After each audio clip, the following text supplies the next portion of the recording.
There are four types of readers landing on your website, and most websites only speak to one of them.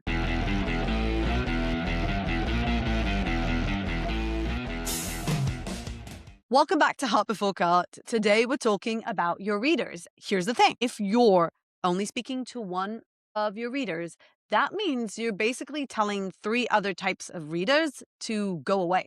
So let's dig in and see how you can create copy for everyone who lands on your website that you want to convert. Whenever we present copy to our clients, the first thing that we do is actually walk them through these four types of readers.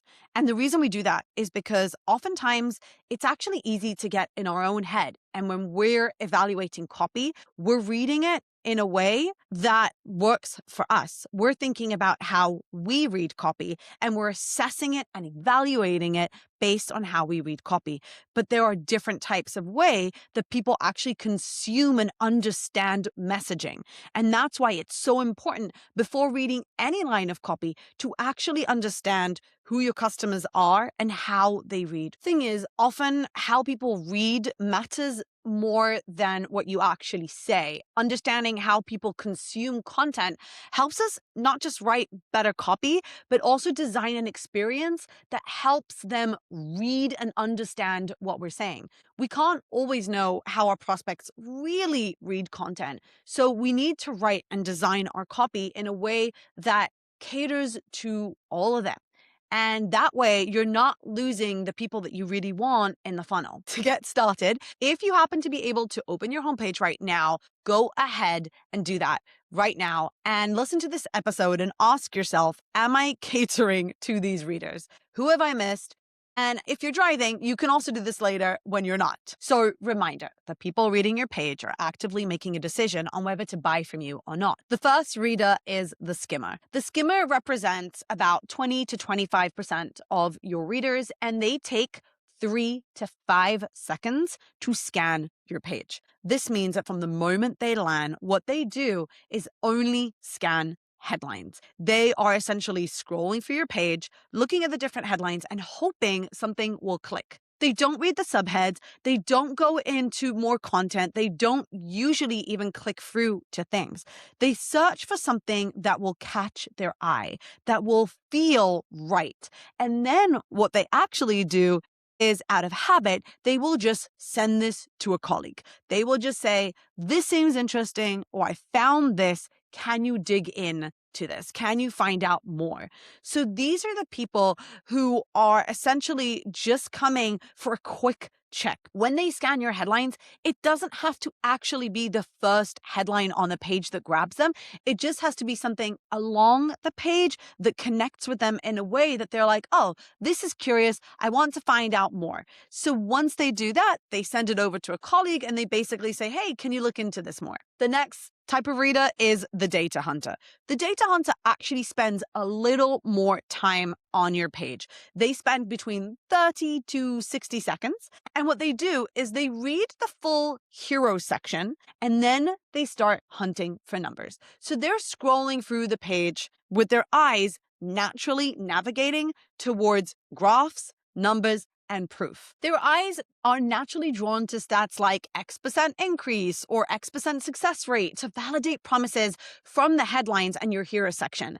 Their eye is naturally hunting for numbers, which means that whenever you claim anything on your page, you have to make sure that you're supporting it with validating data, that you're making it really easy for this person to make a justification that this is true, that this is real. Because once they've read your hero section and they're kind of bought in, they want the proof. They want to see those numbers. They want to know that this is real, and they're looking for it throughout the entire page. The next reader is the selective reader. This person also spends about 30 to 60 seconds on your page.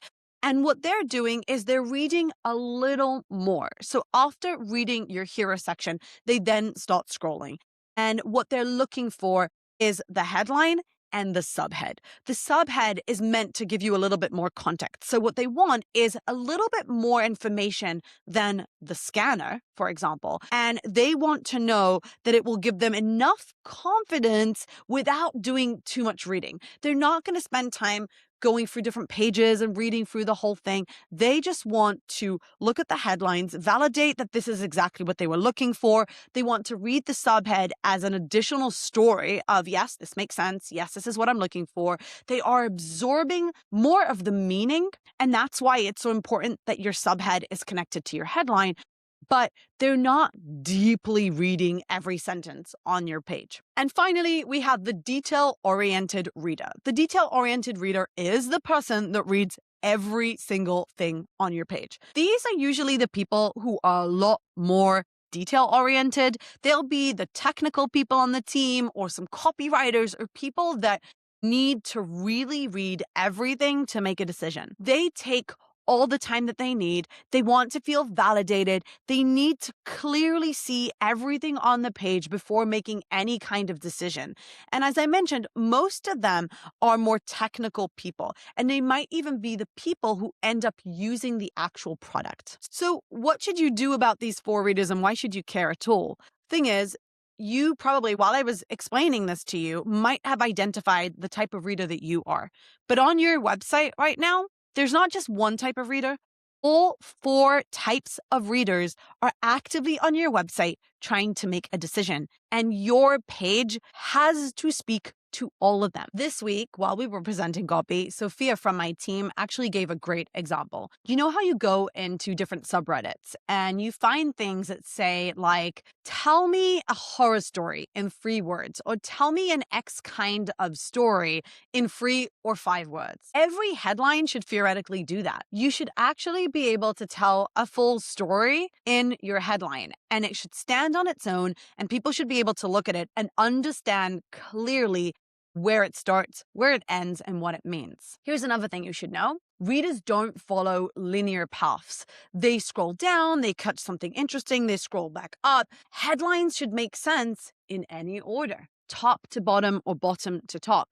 It's not about just writing a story that goes from the top of the page to the bottom. You have to make sure that if someone scrolls all the way to the end and reads your headline, it makes sense. Another important one is that subheads and the body copy exist to support your headline's promise. It's not there to replace it. It needs to back up the promise, and it needs to bridge the gaps between what you're promising in your headline and how people can actually get that promise. So the idea is that when you're writing a subhead, for example, it stands on its own, but it also elevates your headlines. This is why your headlines are so important and why they need to stand on their own. If you simply wrote dog leashes on your page, there would be no promise there. There would be no way for someone to understand the full context other than the fact that you sell dog leashes.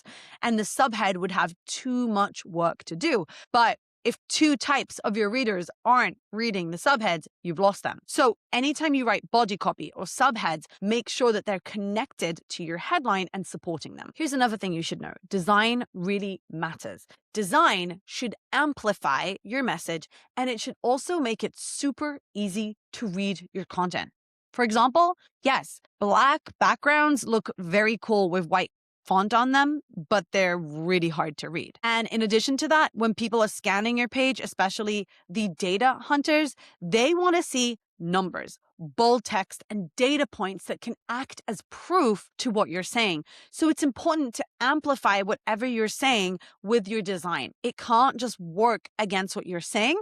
It can't just be a regular screenshot that has nothing to do with the copy. Okay, let's talk about takeaways. Know your audience mix. So you can do some user testing to see how people read a certain page, but essentially assume from the get-go that you have 4 types of readers on the page. And even if you read every detail, or if you are a scanner, which I totally am, that doesn't mean that the people coming to your website are too. In addition, design for scanning and readability. Make sure that your design and copy work together. Layer your content so it fits for all the different types of readers and help them make a decision in a way that they're comfortable with. Okay, thank you so much for joining me for another Heart Before Cart episode. I will see you in my next one.